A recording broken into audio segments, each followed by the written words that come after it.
नमस्कार प्यारे बच्चों। हिंदी भाषा की पाठ्यपुस्तक सारंगी की कार्यक्रम श्रृंखला में आपका स्वागत है। एक बार फिर हम आए हैं कुछ अपनी कहने और कुछ आपकी सुनने। पता है बच्चों, आज हम क्या सुनने वाले हैं? आज हम सुनेंगे आनंदमयी एक कविता, चार दिशाएं।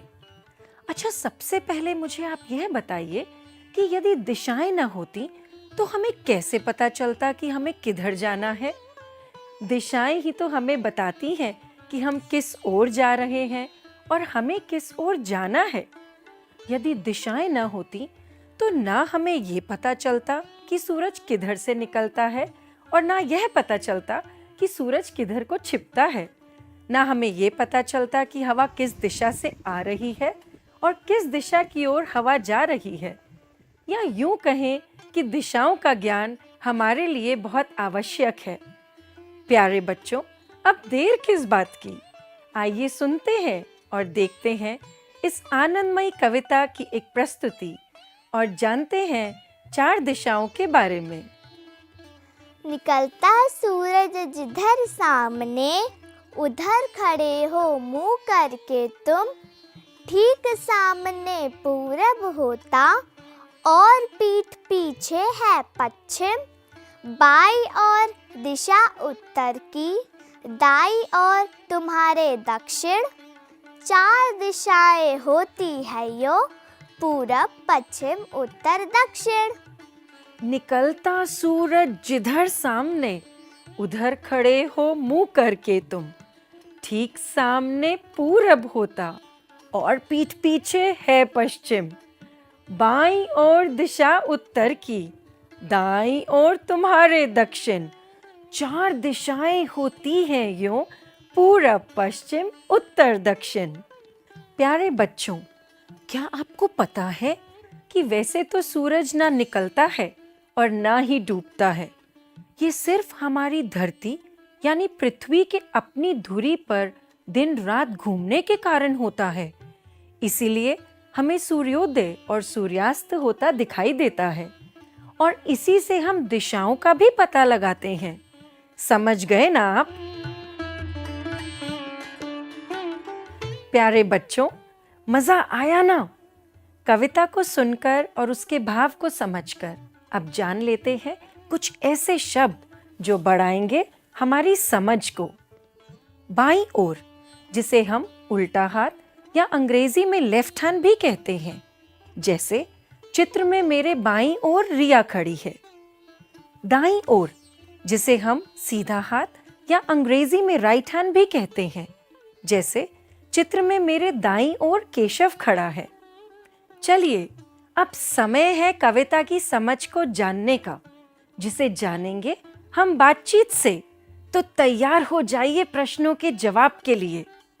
अच्छा, सबसे पहले मुझे आप ये बताइए कि आप दिशा का अनुमान कैसे लगाते हैं?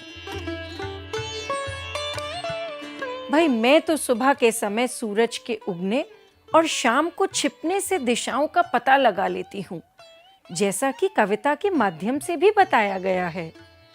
निकलता सूरज जिधर सामने, उधर खड़े हो मुंह करके तुम। ठीक सामने पूरब होता और पीठ पीछे है पश्चिम। बाईं ओर दिशा उत्तर की, दाईं ओर तुम्हारे दक्षिण। चार दिशाएं होती हैं यूं, पूरब पश्चिम उत्तर दक्षिण। प्यारे बच्चों, यहाँ मैं आपको कुछ शब्द देने वाली हूँ, जिनका प्रयोग कर आपको अपनी एक कहानी बनानी है। सबसे पहले मैं एक कहानी बनाती हूँ। एक जंगल में शेर, हाथी, लोमड़ी आदि जानवर रहते थे।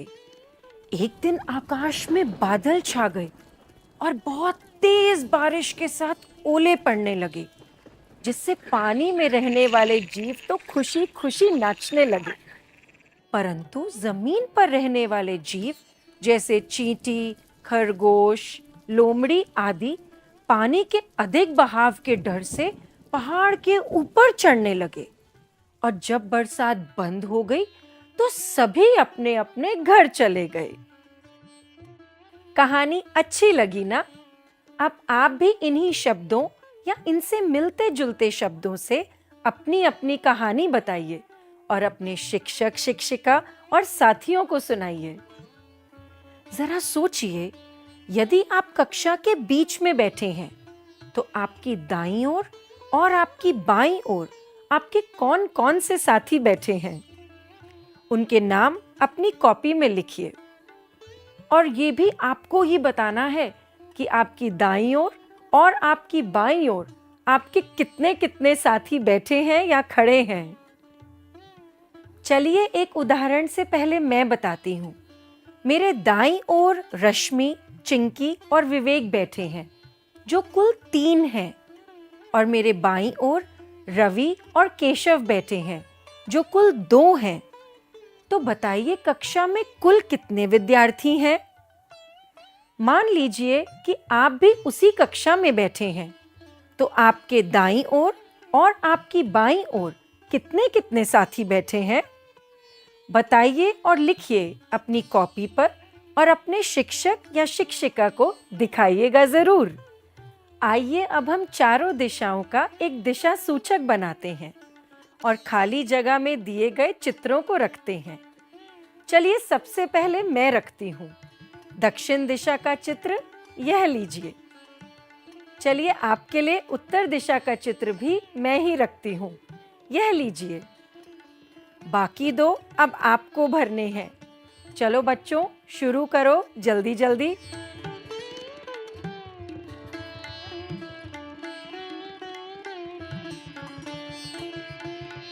आशा है बच्चों, आपने इस कविता का न केवल खूब आनंद उठाया होगा, बल्कि अपनी समझ को भी बढ़ाया होगा।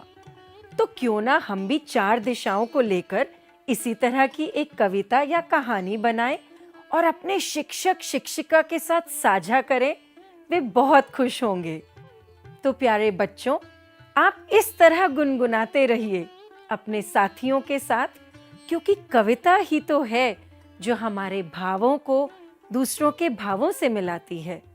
पढ़ते रहिए, खेलते रहिए और यूं ही खिलखिलाते रहिए।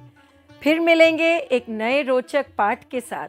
तब तक के लिए नमस्कार।